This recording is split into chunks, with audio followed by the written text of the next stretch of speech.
Hello students, welcome to this channel.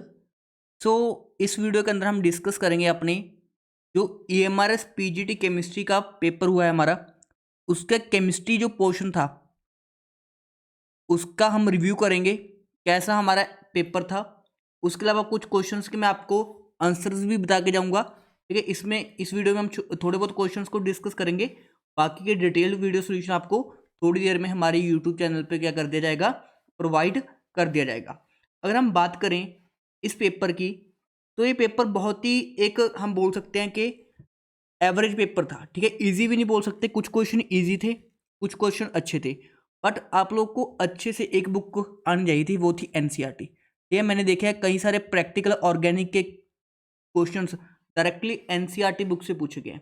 तो जो भी आप PGT एग्जाम्स की तैयारी करो, देखो हायर क्वेश्चन तो हमने करने ही होते हैं, बट NCERT को अच्छे से रीड करना होता है। ये आप अपने अपकमिंग एग्जाम के लिए, ठीक है, नोट करके रखें कि आपको NCERT को लाइन बाय लाइन एटलीस्ट आपको रटी होनी चाहिए। आई होप आप लोग का पेपर अच्छा हुआ होगा। तो हम कुछ क्वेश्चंस को डिस्कस करते हैं, बिकॉज अभी भी जस्ट मैंने पेपर देखा है, तो मैंने सोचा आप लोग को बता दूं कैसा पेपर था। पेपर ठीक है मॉडरेट था, हम इजी नहीं बोलेंगे इसको, कुछ क्वेश्चन कैलकुलेटिव भी थे। बाकी ओवरऑल जो स्टूडेंट पढ़ के गए हैं, ठीक है, वो अच्छे से इसमें स्कोर कर पाएंगे। तो पहला क्वेश्चन तो बहुत आसान है, the principal quantum number n। तो n किसको बताता है हमारे पास, या तो एनर्जी का आइडिया देता है या किसी ऑर्बिट की साइज का आइडिया हमें देता है। क्लियर है, शेप से कोई लेना देना नहीं है, ठीक है, स्पिन से कोई लेना देना नहीं है, ठीक है, स्पेशल अरेंजमेंट से भी कोई लेना देना नहीं है। ठीक है, यहाँ पे एनर्जी एंड साइज बताता है, ऑर्बिटल का नहीं ऑर्बिट होता है। तो ये देखो ऑप्शन भी उन्होंने गलत बना रखा है, ऑर्बिट आना चाहिए था इसमें करेक्ट वर्ड। चलो कोई नहीं, मान लेते हैं थर्ड ऑप्शन ही आएगा। उसके बाद देखो सेकंड क्वेश्चन है हमारे पास, क्वेश्चन नंबर 52। जो मेरा कोड है, शायद ये कोड है मेरे पास R2 कोड, ठीक है ना। तो यहाँ पे सेकंड क्वेश्चन है हमारा, आपको दो इक्वेशंस दिए हैं और आपसे पूछा है heat of formation of copper oxide solid. ठीक है ना, तो इसकी इक्वेशन क्या बनेगी, copper solid plus half O2 gas giving copper oxide solid. ठीक है, ये हमारे पास इक्वेशन बन जाएगी, जिसके लिए हमने डेल्टा H निकालना है। हमें गिवन किसका, ये वाली इक्वेशन का और ये वाली इक्वेशन का। तो क्लियरली मुझे दिख रहा है, अगर मैं पहली वाली इक्वेशन को 2 से डिवाइड कर दूं, ठीक, पहली वाली इक्वेशन को 2 से डिवाइड कर दूं, मतलब डेल्टा H नॉट बाई 2 कर दूं, और सेकंड वाली रिएक्शन को रिवर्स कर दूं, सेकंड वाली रिएक्शन को क्या कर दूं, रिवर्स कर दूं, मतलब इसका डाटा हो जाएगा हमारे पास -11.3 किलो जूल। तो दोनों को हम अगर ऐड कर देंगे तो हमारा रिजल्टिंग आंसर बन जाएगा। तो देखो आंसर क्या बनेगा, -287.9 डिवाइड बाई 2 प्लस हमारे पास क्या हो जाएगा, मतलब प्लस क्या माइनस ही है यहाँ पे 11.3। तो अगर इसका हम आधा करेंगे, 280 का आधा 140, 140 में 11 ऐड करेंगे तो 151, तो -155 के आसपास आंसर आ जाएगा, जो कि हमें सेकंड ऑप्शन दिखाई दे रहा है। तो ये हमारा हेस लॉ के बेस्ड क्वेश्चन था। ये कैलकुलेशन इतनी टफ नहीं थी, बिकॉज टफ क्यों नहीं थी, क्योंकि क्वेश्चन हमने क्या करना था, पूरा सॉल्व ही नहीं करना था, ऑप्शन दूर दूर थे, तो हम इजिली इस क्वेश्चन को अप्रोच कर सकते थे। नेक्स्ट देखो हमारे पास, which atom has the 2 unpaired electron. तो ब्रोन की इलेक्ट्रॉनिक कॉन्फ़िगरेशन होती है 5 होता है इसका atomic number, 1s2 2s2 2p1। तो इसमें अनपेड इलेक्ट्रॉन 1 आएगा। इसकी होती है 1s2 2s2 2p2, इसमें अनपेड इलेक्ट्रॉन 2 आ जाएंगे पी के अंदर। हीलियम की तो 1s2 होती है, यहाँ पे अनपेड इलेक्ट्रॉन 0 हो जाएगा। बेरिलियम की 1s2 2s2, यहाँ पे भी अनपेड इलेक्ट्रॉन 0 आ जाएगा। तो दो अनपेड इलेक्ट्रॉन मुझे कार्बन में ही दिखाई दे रहे हैं, बिकॉज इसमें पी के अंदर क्या है हमारे पास, दो इलेक्ट्रॉन्स क्या है प्रेजेंट है, जो कि अनपेड इलेक्ट्रॉन्स हैं। इसी वजह से इसमें क्या आ जाएगा, पैरामैग्नेटिज्म आ जाएगा, बिकॉज उन्होंने एटम की बात की है। तो इसका सेकंड ऑप्शन करेक्ट होगा मेरे अकॉर्डिंग। उसके बाद देखो आपको एक रिएक्शन दी है और उसमें क्या करवानी थी आपको, इंट्रामोलिकुलर एल्डोल कंडेंसेशन करवानी थी। तो ये देखो क्वेश्चन ऐसा है, इसकी आपने क्या करवानी थी, इंट्रामोलिकुलर एल्डोल कंडेंसेशन। तो आप सभी को 1,4 कार्बोनाइल सिस्टम का एज इट इज़ सभी इंस्टीट्यूट्स में क्लास में करवाते हैं टीचर्स, मेरे को पूरा श्योर है कि क्लास में सभी टीचर्स इसको करवाते हैं। इसको अगर हम थोड़ा सा अरेंज करके लिख लें, ऐसे लिख लें, तो एक चीज़ का हम क्या ले लेंगे, C डबल बॉन्ड O, और एक के क्या ले लेंगे, अल्फा हाइड्रोजन को आगे कर देंगे, सिंपल ऐसे कुछ। और यहाँ से क्या कर देंगे, पानी निकाल देंगे, यहाँ से क्या कर देंगे, पानी निकाल देंगे। तो इस कार्बन और इस कार्बन में क्या बन जाएगा, डबल बॉन्ड। तो कुछ इस तरह का स्पीशीज हमें दिखाई देगा, यहाँ पे डबल बॉन्ड बन गया, कुछ इस तरह का स्पीशीज बन गया, और यहाँ पे क्या है हमारे पास डबल बॉन्ड O है। तो इस तरह का हमें ऑप्शन चेक करना पड़ेगा। तो देखो ये तो ऑप्शन थर्ड और फोर्थ तो वैसे ही कट गए, क्योंकि 5 मेंबर की रिंग बननी थी। ये कितने मेंबर की रिंग बननी थी? 1 2 3 4 5, ठीक है 5 मेंबर की रिंग बननी थी। तो इनमें से कौन सा ऑप्शन करेक्ट होगा हमारा? ये ऑप्शन नंबर फर्स्ट, ठीक है। फर्स्ट ऑप्शन को अगर हम थोड़ा सा देखें ध्यान से तो बिल्कुल करेक्ट बन रहा है।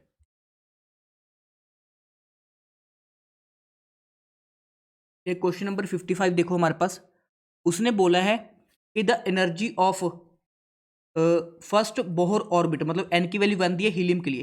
तो आपको एनर्जी का फॉर्मूला तो वैसे ही पता है, एनर्जी का फॉर्मूला तो वैसे ही पता है क्या होता है, -13.6 into Z square over n square. तो उसने बोला है कितने की, हीलियम की फर्स्ट ऑर्बिट की, हीलियम के लिए जेड की वैल्यू 2 हो जाएगी और एन 1 दिया है, तो मतलब -13.6 इंटू Z2 का स्क्वायर, मतलब ये -54.4 ही आ जाएगा इलेक्ट्रॉन वोल्ट। इसमें क्या बड़ी बात है, उसने डाटा दे भी दिया, ना भी दिया तब भी चल जाता। Which one of the following is excited state of Bohr orbit of helium? कौन सी एक्साइटेड स्टेट होगी? मतलब एन की वैल्यू पुट करके देख लो। अगर हम 54.4 डिवाइड बाई इलेक्ट्रॉन वोल्ट, ठीक है ये वैल्यू आ रही है हमारे पास, डिवाइड बाई एन स्क्वायर। अब एन स्क्वायर की वैल्यू चेंज करते हैं, अगर 1 पुट करेंगे तो 1 स्क्वायर करके, इनमें से कोई आंसर नहीं आएगा।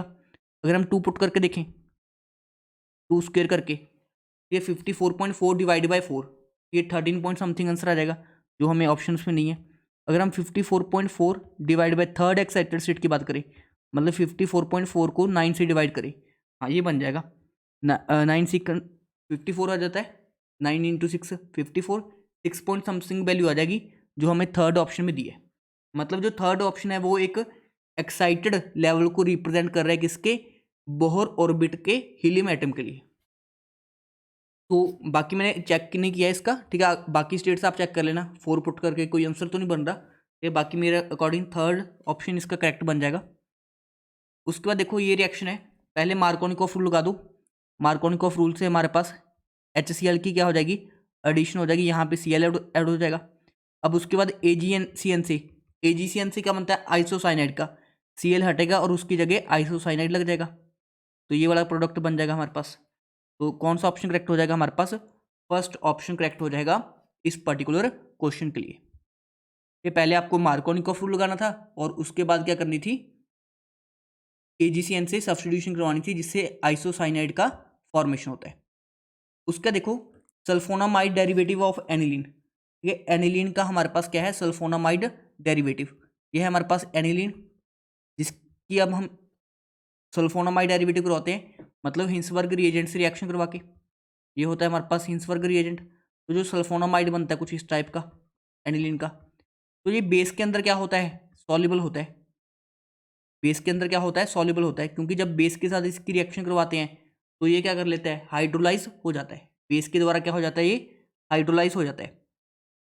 तो सिंपल सा है, बेस से रिएक्शन कर लेगा तो हाइड्रोलाइज हो जाएगा एक तरह से। तो यहाँ से हम क्या बोल सकते हैं, ये पहली स्टेटमेंट तो सही है, ठीक है, जो सल्फोनामाइड होता है एनिलीन का वो सॉल्युबल होता है एल्कली में, तो ए तो ट्रू है।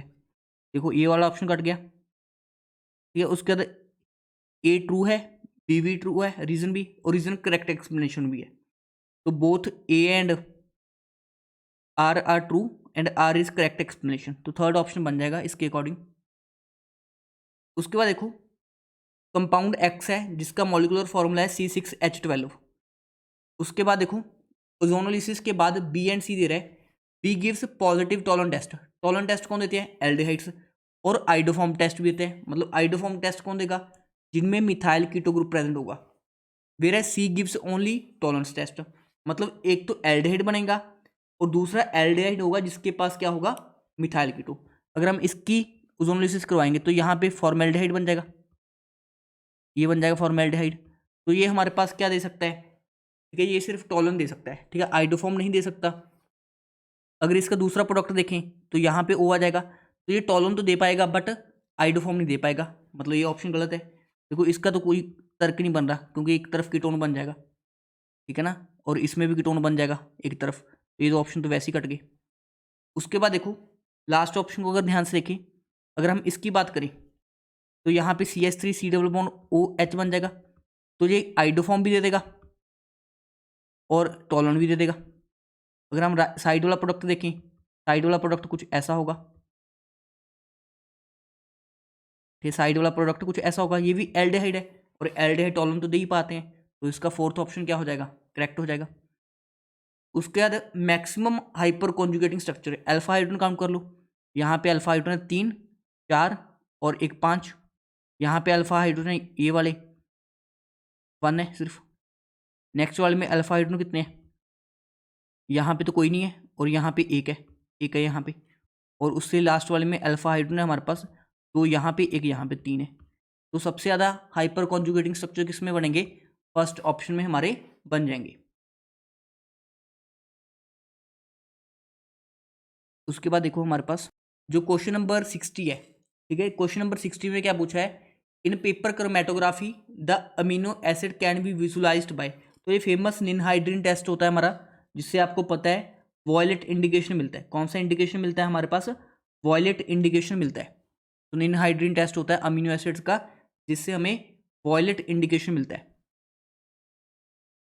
नेक्स्ट क्वेश्चन देखो 61 नंबर क्वेश्चन क्या है, प्रोटीन जब हम पीएच चेंज करते हैं तो अपनी एक्टिविटी लॉस कर देते हैं, तो अनफोल्डिंग हो जाती है, आपको पता है, ठीक है ना। जो हमारे पास क्वाटरनरी स्ट्रक्चर होता है वो टर्शनरी सेकेंडरी में कन्वर्ट हो जाता है, हाइड्रोजन बॉन्ड टूट जाते हैं इसीलिए डिस्टर्ब होता है, एसएस लिंकेज का कोई रोल नहीं होता, हेलिक्स स्ट्रक्चर भी क्या हो जाता है, अनकोइल्ड हो जाता है। हेलिक्स हमारे पास सेकेंडरी स्ट्रक्चर होता है, वो भी अनकोइल्ड हो सकता है प्राइमरी स्ट्रक्चर में। तो A, C and D option बन जाएंगे, ये फर्स्ट करेक्ट हो जाएगा।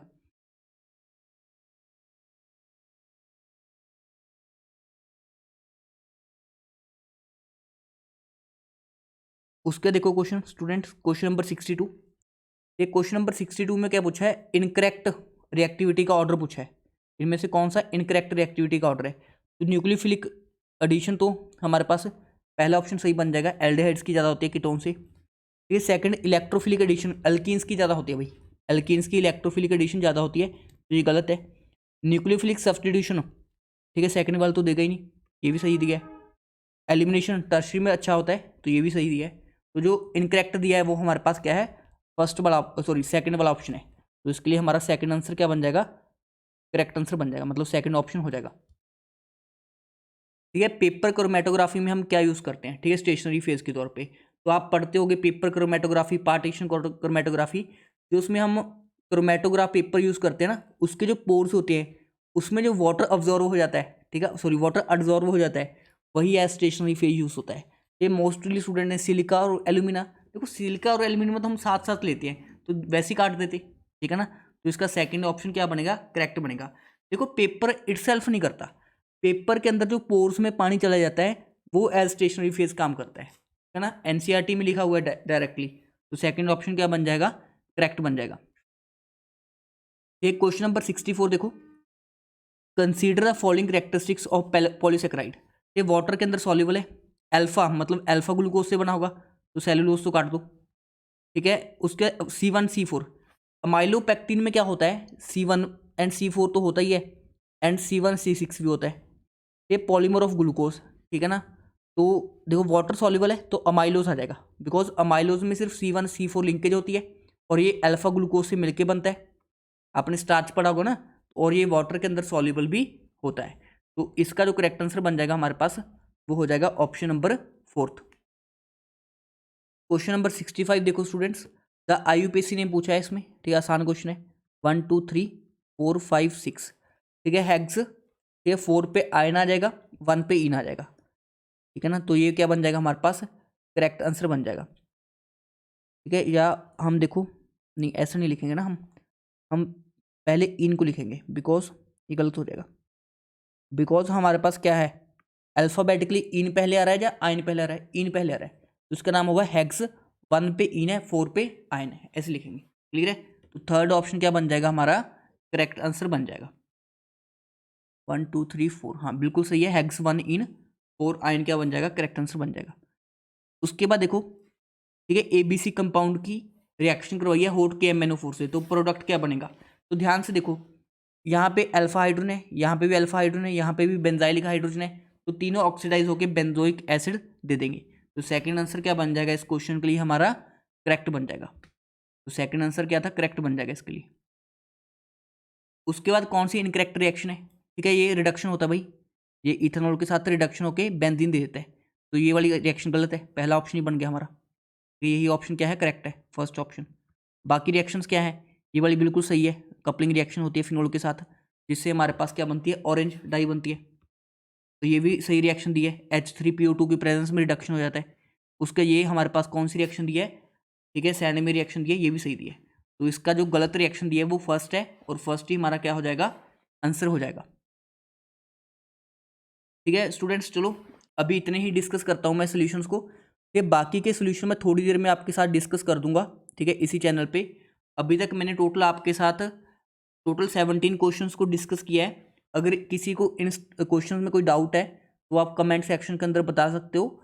ये बाकी सोल्यूशन मैं थोड़ी देर में अपने चैनल पे अपलोड कर दूंगा। अभी हमने 17 क्वेश्चंस का डिस्कशन किया है, उसके बाद जो बाकी के हमारे रह जाएंगे 63 क्वेश्चंस, उनका मैं वीडियो सोल्यूशन अपने यूट्यूब चैनल पे क्या कर दूंगा? अपडेट कर दूंगा। Thank you for watching this video.